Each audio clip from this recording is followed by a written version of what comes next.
Olá, sejam todos muito bem-vindos a mais um boletim de mercado e mais uma sessão apática lá em Chicago, pelo menos para a soja, sem grandes variações no encerramento. A gente está falando de variações de 0,25 a meio ponto no máximo aí nos principais vencimentos, portanto, sem grandes alterações nas cotações lá em Chicago também. Aliás, isso tem sido bastante frequente ao longo dessa semana, a gente já viu isso acontecer em outros pregões. O mercado parece que está esperando por informações. Vamos lá para São Paulo, onde está Mário Mariano Moraes Júnior, diretor comercial da AgroSoia, Novo Rumo Commodities, está aqui com a gente já no vídeo. Bem-vindo, meu amigo, obrigado mais uma vez por nos ajudar a entender o mercado. O mercado está esperando o quê, hein, Mário? O que está acontecendo lá? Por que os três últimos pregões, não sei, tem encerrado assim, sem grandes novidades, sem grandes variações? Apático o mercado, esquisito, Mário? Boa tarde, Alexander. O mercado tem mostrado mesmo alguma volatilidade bastante restrita a partir de terça-feira, na minha opinião. Boa tarde aos nossos amigos do campo, boa tarde aos nossos amigos produtores. Onde eu quero chegar com essa informação sobre o Chicago com pouca movimentação, na verdade não é uma pouca movimentação, é que faltam notícias de fundamento que possa dar um caminho. Recentemente, nos Estados Unidos, a colheita de 95, 96 milhões de toneladas dos 117 ou 118 que serão colhidas, já somam 80, 82% da sua área. Isso é um aumento significativo de 17% na semana, mostrando, portanto, que a oferta pode aumentar por conta desta colheita acentuada. O mercado, quando encontra alguma alta por uma pequena razão, encontra vários vendedores ali tentando precificar uma cobertura de uma eventual venda desse volume que está chegando no mercado. Mas não só pelo lado vendedor, mas também o lado comprador, que recentemente encontrou China buscando novas aquisições nos Estados Unidos. O volume registrado, inclusive, hoje, e passando de 1 milhão de toneladas, surpreendeu o mercado, que esperava até 1,3 milhão. Então veio dentro do lado máximo da expectativa de vendas. Os embarques também subiram, né? Estão aí em torno de 1 milhão, foram efetivados 1.116.000 toneladas ao longo da semana. Então, entende-se que a China, por ser o maior comprador e o maior embarcador desse produto nos Estados Unidos, possa eventualmente voltar às suas compras, uma vez que os preços ainda estão convergindo em seu favor, principalmente quando olhando o lado do esmagamento lá na China. Os estoques de passagem atualmente, ou os estoques de momento na China, estão ao redor de 3 milhões de toneladas, 350 mil toneladas menor do que a semana passada. Então, a expectativa de uma volta às compras nos Estados Unidos tem trazido compras de oportunidade quando há alguma queda abaixo dos 14, ou abaixo dos 13 dólares e 90 por bushel, o vencimento janeiro. Mas ainda dentro desse comportamento de estabilidade ou restrição de altas e baixas dentro desses valores citados, nós encontramos uma turbulência no mercado financeiro a partir desta segunda-feira, quando no último domingo o Partido Comunista Chinês deu mais 5 anos de mandato para o atual presidente Xi Jinping. Isso quer dizer, em outras palavras, que o mercado financeiro acabou entendendo que por esta pessoa ter mais 5 anos, né, de mandatário, ele provavelmente deverá manter a política da Covid naquele país. Deixa eu tentar exemplificar o que quer dizer isso. Ao redor de 30 cidades na China, e somam mais ou menos 225 a 230 milhões de pessoas, estão dentro de uma restrição onde as aulas estão fechadas presencialmente, o comércio está bastante limitado. Então, dentro dessas 30 cidades, pode-se entender que a economia não esteja tão pujante como se esperava, como já vimos no passado. E por ser a segunda economia global, a China pode sim trazer algum dissabor para o seu crescimento, que embora na segunda-feira tenha sido divulgado o crescimento da economia daquele país, o PIB, um pouco maior do que no trimestre anterior, mas o mercado entende que não é o suficiente para enxergar uma demanda por outros produtos, no caso os agrícolas, né, para recomposição de estoques e colocar o produto acabado como alimento na mesa do consumidor, porque pode se estender por um período mais longo essa política de tolerância zero para a Covid. Também o mercado financeiro indicou, que eu estou falando do mercado global, que ainda há um temor deste senhor criar uma lentidão para as reformas estruturais daquele país, sobretudo a econômica, e que tenha a condição de criar um crescimento mais pujante para que puxe outras economias. Bom, então, a partir desse domingo e nesta segunda-feira, as bolsas de valores caíram acentuadamente na Europa, na Ásia, não foi diferente aqui na América do Sul, e o dólar teve um contraponto, ele foi bastante procurado, então houve uma valorização das moedas europeias e acabou tendo uma procura grande pelo dólar. Dólar em alta acabou criando essa oferta da Bolsa de Chicago, impedindo altas no preço, que na verdade foi uma queda bem acentuada na segunda e na terça-feira, se você bem se lembra, ao redor de 25 centavos, ou 1,5%, quase 2%. Então foi o temor de que a economia chinesa não tenha força suficiente para ter demanda para agrícolas e outros produtos, e que impediu, portanto, que os mercados financeiros apostassem numa demanda por algumas commodities, no caso que nós estamos citando o complexo soja, insuficiente para manter uma tendência de alta. E, como eu bem citei, a entrada da safra americana rapidamente, diga-se de passagem, naquele país, acabou criando essa bolha de impedimento de grandes, ou, quando tiver altas, que ela seja limitada por conta dessa oferta, Alexander. E essas chuvas na Argentina, de alguma forma, influenciam também no movimento que a gente está vendo? Até segunda-feira, terça-feira, havia, sim, uma previsão de chuvas, e ela acabou se confirmando ontem, em torno de 75, 76 milímetros, de ontem para hoje, né? Então o mercado lá fora também entendeu que as chuvas estão voltando para a Argentina ou para a América do Sul, porque também foi pego uma parte da Bolívia e uma parte do Paraguai. Deve continuar essas chuvas para o final de semana também no Brasil e Argentina. Aliás, eu até citei o seguinte, eu ouvi os números assim, na região de Buenos Aires, La Pampa e sudeste de Córdoba, em torno de 75 a 80 milímetros, e essas regiões tiveram 50% de cobertura. Me parece uma cobertura suficientemente boa e razoável para que diminua o estresse hídrico e também possa voltar a ter a previsão de produção maior. Citando produção, inclusive, Alexander, o Departamento de Agricultura americano na Argentina indicou que a sua produção de milho será 3 milhões de toneladas menor, para 52 milhões de toneladas. E para a soja, em torno de 51 milhões de toneladas. A soja certamente é maior do que o ano passado, porque teve uma seca grande e a produção foi de 44 milhões de toneladas. Portanto, é um volume maior.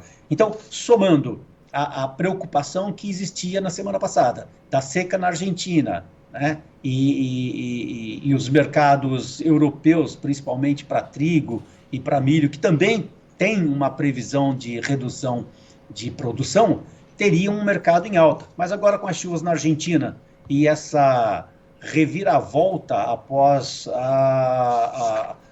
o mandatário Xi Jinping manter por mais 5 anos as suas forças políticas, fez com que o mercado financeiro começasse a olhar outros produtos e uma aposta menor para o complexo soja, Alexander. De todos os fatores que você citou, a maior parte deles faz a gente entender que o movimento de alta fica limitado. Agora, por que não cai, Mário? Vamos lá. Falando, inclusive, sobre o mercado de alta, eu preciso citar um pouco da demanda, né? A China, para o mês passado, mês de setembro, eles importaram 12% a mais do que o mês de agosto, portanto, somaram 7 milhões e 700 mil toneladas. O Brasil participou com 5 milhões e 600, estou arredondando o número, foram 5 milhões e 580. E os Estados Unidos com 1 milhão e 150 mil toneladas. A resposta para a tua pergunta, devido à escassez de oferta brasileira daqui para frente, e também não temos mais o evento argentino, onde o governo colaborou dentro do mês de setembro com vendas maciças do complexo soja para a China, sobretudo, com aquele dólar soja que foi criado numa tarifa específica. Então, aquele produto acabou, aquele evento acabou. A safra brasileira também já está, embora com estoques maiores para este ano, mas com uma oferta reduzida para exportação. Aspas. No início do mês passado, nós estávamos, aliás, no início desse mês de outubro, nós vimos prêmio para exportar produto brasileiro em torno de $1,80, $1,90 para embarque no mês de novembro. A demanda mais recente da China, por não ter produto nos Estados Unidos com chegada rápida, acabou buscando alguma compra aqui no Brasil e os prêmios pularam para $2,80, $2,60, ao redor desse valor. Portanto, a demanda momentânea veio para o nosso lado.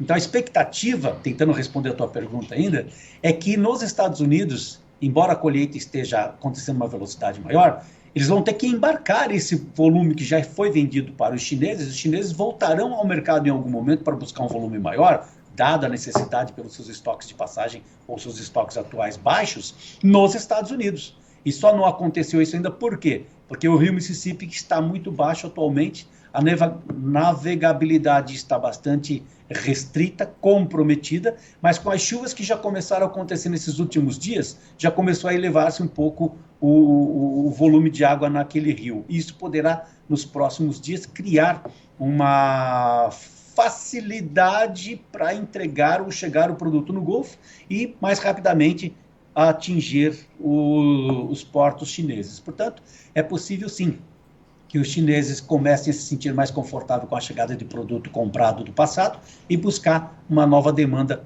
na Bolsa de Chicago ou nos Estados Unidos que reflete na Bolsa de Chicago. Então, seria esse meu entendimento para a sua pergunta sobre haverá ou não novas rodadas de alta na Bolsa ou demanda nos Estados Unidos, Alexandre. Nesse momento, então, dá para a gente entender que $14 está bem precificado, Mário? O que mudaria esse cenário daqui para frente, então? Com base na produção europeia de trigo reduzida, tanto na França quanto na Espanha e outros países, e a retenção dos maiores vendedores, como Ucrânia e Rússia, devido à guerra que continuam travando, esses estoques dificilmente vão sair em grandes volumes para os seus destinos. Então, a procura por trigo e por milho na América do Sul e na América do Norte continua sendo mais intensificada. Eu até separei aqui que as vendas do Brasil, nesses últimos tempos, de milho, foram maiores do que o reportado, exatamente porque a demanda acabou caindo no nosso colo aqui, tá certo? Então, existe uma previsão de embarque aí em torno de 6,5 milhões, 6.450.000 toneladas do milho. Ele é menor do que o mês passado, sim, mas para essa época do ano é um volume bastante significativo em relação a anos anteriores. Né? As exportações para o soja, eles ainda estão muito semelhantes ao mês de setembro. A previsão da ANEC é que se exporte 3.770.000 toneladas. Era previsto um número menor, mas me parece que devido à necessidade chinesa de chegada de um produto mais rápido, os números ficaram um pouco maiores. Então, aparentemente, a previsão com a oferta da Europa para milho e para trigo, será necessário buscar produto alternativo e os Estados Unidos e o Brasil seriam as primeiras opções para os chineses. Uma terceira opção, talvez a Argentina, mas ainda assim com restrição, porque aquele país tem um produto competitivo nesse momento, mas a oferta do produtor ou da indústria de farelo é pequena no momento. Aliás, momentaneamente, nós vimos produto brasileiro e produto argentino mais ofertado e competitivo em termos de preço, melhor do que os Estados Unidos nesse momento de colheita. Né? Então, está aí uma razão também que não se vê grandes altas na Bolsa de Chicago, porque qualquer alta significativa ou pontual na soja provavelmente reflete no farelo e encontra produtores brasileiros quando digo produtor brasileiro, a indústria brasileira e argentina participando de vendas, limitando altas momentaneamente, Alexandre. Agora, quando essa demanda chinesa ficar mais evidente pela soja americana, a demanda acontece, o problema são os embarques, né, que não estão acontecendo. Mas quando isso ficar mais evidente por lá, a gente pode ver a soja reagindo, Mário? Olha, Alexandre, esse seu ponto, essa sua pergunta é um ponto importantíssimo. Se a China voltar a comprar, qual vai ser o tamanho, qual a quantidade, para qual período? Eu vi compras hoje no Brasil da China de 2 navios, um para o mês de fevereiro e outro para o mês de abril. Ontem, mais 2 navios, um para janeiro e outro para fevereiro. Nos Estados Unidos, pouca coisa se vê em termos de volume, porém, registrado sim. Mas a dificuldade de enxergar o volume que eles devam comprar por lá é restrito. Mas por que eu estou falando isso, Mário?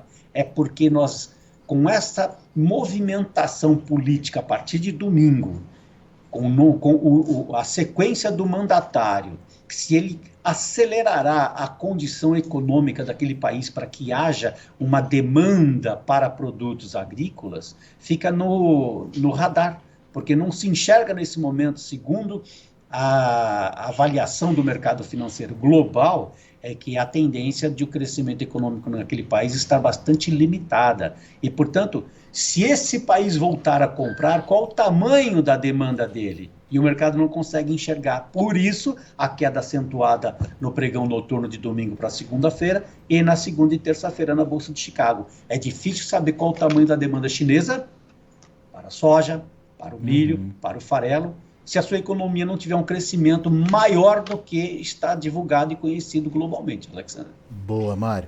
Agora, e para o produtor brasileiro nesse momento? A gente teve, né, por exemplo, o dólar ajudando. Ontem a gente viu o dólar chegando perto dos 5,40. Você citou aí variação positiva dos prêmios também nos últimos dias. E, bem ou mal, uma manutenção dos preços da soja em Chicago a níveis bons. Vamos lá. É hora de participar, Mário? Ou você seguiria plantando a soja, hein? Eu tenho que voltar a falar um pouco de China para tentar responder parcialmente a tua pergunta, porque, dada as circunstâncias do mercado de moedas, o yuan, nesse momento, que é a moeda chinesa, está no menor valor desde 2008. Em outras palavras, está caro. A moeda chinesa hoje encarece a demanda de qualquer produto dolarizado em qualquer origem da América do Sul ou da América do Norte.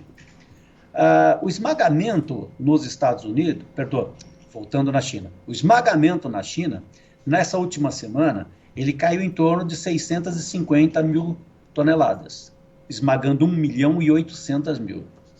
Os estoques, como nós já vimos, eles são ainda restritos. Então, o impedimento que tem da China adquirir produto, mesmo com estoques reduzidos, mas com a queda do seu esmagamento e com a valorização, com o encarecimento da sua moeda para aquisição de produto fora, acaba criando uma bolha de desmotivação para novas importações. O produtor brasileiro, nesse momento, viu a moeda brasileira, sim, dar uma subida bastante forte nesses últimos dias, por conta do momento político que nós estamos vivenciando. Então, é um fator isolado.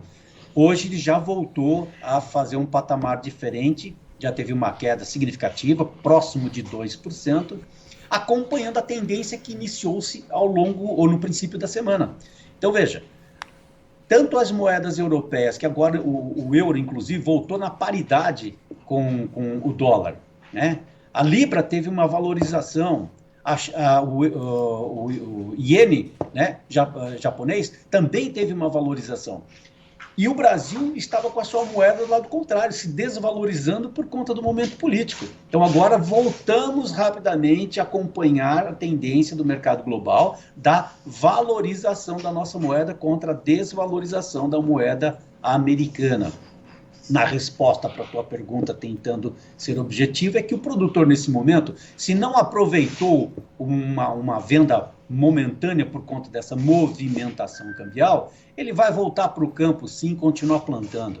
Eu citei aqui para você, aliás, citei fora do ar para você, que nesse momento nós temos aí um plantio brasileiro não tão acelerado, mas já em torno de 35%, sendo que desses 35% a nível nacional, contra 37% do ano passado, Alexander, no Mato Grosso nós já estamos beirando os 70% e o Paraná com 44%. O Paraná está mais rápido do que o Mato Grosso. No ano passado eram 33%. Então, a minha conclusão é de que hoje o produtor está mais interessado em fazer o plantio da sua lavoura, garantindo o estoque hídrico de momento, né, que já era esperado, com maquinários, inclusive, bastante significativamente grande para poder plantar rápido e aproveitar esse momento e voltar para a sua base e começar a pensar novamente numa venda futura, num disponível. Portanto, eu vejo e acompanho os produtores tendo o maior interesse de vender o seu produto quando tiver um melhor momento do que o atual, e o momento atual fazer o trabalho de campo, instalando a sua lavoura para que no segundo momento, a colheita ali a partir de janeiro e fevereiro, pelo menos no Mato Grosso, Alexander, comece a instalar a safra de milho, que é a segunda grande e importante renda daquele estado, onde a sua produção deverá ser bastante significativa também. Portanto, o produtor hoje, Alexander, está com a cabeça no plantar, no campo. Eu até ligando, o meu time todo ligando para os nossos clientes, buscando alternativas de negócio, levando oportunidades, tem a dificuldade de recebê-los de imediato, porque eles estão no campo sim, e atender um telefone no campo é um pouco mais restrito. Então a resposta é, produtor, vá ao campo, plante e esperemos uma nova oportunidade, quem sabe com os chineses procurando o nosso produto, tanto para disponível quanto para futuro, os prêmios subindo e até uma tarifa cambial mais favorável do que o momento para uma venda futura. Eu ia te perguntar isso, de onde viria essa nova oportunidade? De uma retomada da demanda chinesa enfim, é claro que a gente não quer que aconteça, mas de problemas na safra brasileira também, né, Mário? Alexander, nós vimos até o momento que os boletins climáticos indicam chuvas não tão grandes, mas elas voltaram para o sul do país, voltaram para Paraguai, para Bolívia e, como já citamos, para a Argentina, então dá uma aliviada. Há um mês atrás nós tínhamos uma preocupação muito grande, porque os indicadores de La Nina estavam ali em torno de 75%, 76%, hoje já caiu bastante. Então o efeito La Nina ela tem um indicativo de menor prejuízo para a América do Sul. E falando em América do Sul, inicialmente a previsão de colheita era da ordem de 216 a 219 milhões de toneladas. Ela começou a ficar restrita por conta do clima na Argentina e agora tomara que volte as chuvas adequadas para que o plantio e a colheita seja dentro do número esperado. E, portanto, 216 ou 219 milhões de toneladas serão colhidas por aqui, acaba também limitando qualquer alta acentuada, porque não se vê na América do Sul uma quebra de safra por conta do clima. Então, quando isso acontece, quem está do outro lado do balcão certamente não vai pagar um preço maior, tanto para prêmios de produto brasileiro e argentino, muito menos por preços na Bolsa de Chicago. Então, sempre que haverá uma alta por qualquer motivo, extra demanda, no caso financeiro, o comprador acaba se jogando para trás, esperando uma nova oportunidade. E quando há baixas, eles acabam participando, como vimos recentemente. Hoje, ontem, na Bolsa de Chicago, quando os preços vieram ao redor de $13,87, $13,88, base janeiro, os compradores participaram e evitaram queda maiores. É isso, Alexander. Muito bom. Meu amigo Mário Mariano, muito obrigado mais uma vez pela sua disponibilidade de estar aqui com a gente, sempre trazendo argumentos importantes que ajudam o produtor aí na tomada de decisão. Volte sempre, Mário.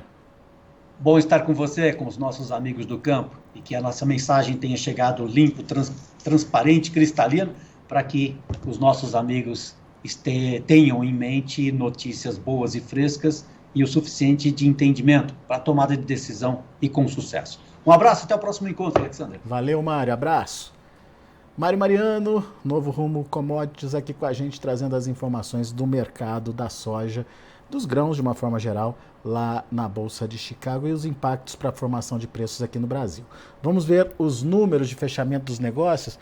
Olha aí, pouca movimentação, pelo menos no encerramento aí, uma alta de meio pontinho só para novembro, 13 dólares e 82 centes por bushel, sem mudança muito significativa na cotação em relação ao fechamento dos últimos 2 pregões. Janeiro, 13 dólares e 93 centes por bushel, meio de alta também. O março fechou com alta ainda menor, 0,25 a 14 dólares e 2 centes por bushel. E o maio, 14 dólares e 9 centes por bushel, também subindo 0,25. Vamos ver o milho. Milho fechou no vermelho. Dezembro, 6 dólares e 82 centes por bushel, 2,75 de queda. Para março, 6,87, fechou também com a mesma queda de 2 pontos mais 75. O maio recuou 3 pontos, fechou a 6,87 também. E o julho, 6 dólares e 81, uma queda de 2 pontos e meio. E para finalizar o trigo, dezembro, 8 dólares e 38 centes por bushel, 2 de queda também. Março, 8,58, queda de 1,5 ponto. Maio, 8,68, caiu 1 ponto mais 25. E o julho, 8 dólares e 68 centes também, uma queda de meio pontinho. Ou seja, mercado encerrando sem grandes oscilações, sem grandes variações hoje para todas as commodities ou as principais commodities negociadas lá em Chicago. A gente vai ficando por aqui, agradeço muito a sua atenção, a sua audiência. Na sequência tem mais informações e outros destaques para você aqui no Notícias Agrícolas. Continue com a gente. Se inscreva em nossas mídias sociais. No Facebook, Notícias Agrícolas. No Instagram, @Notícias Agrícolas. E em nosso Twitter, @Norteagri. E para não perder nenhum vídeo, não se esqueça de nos acompanhar no YouTube e na Twitch, Notícias Agrícolas Oficial.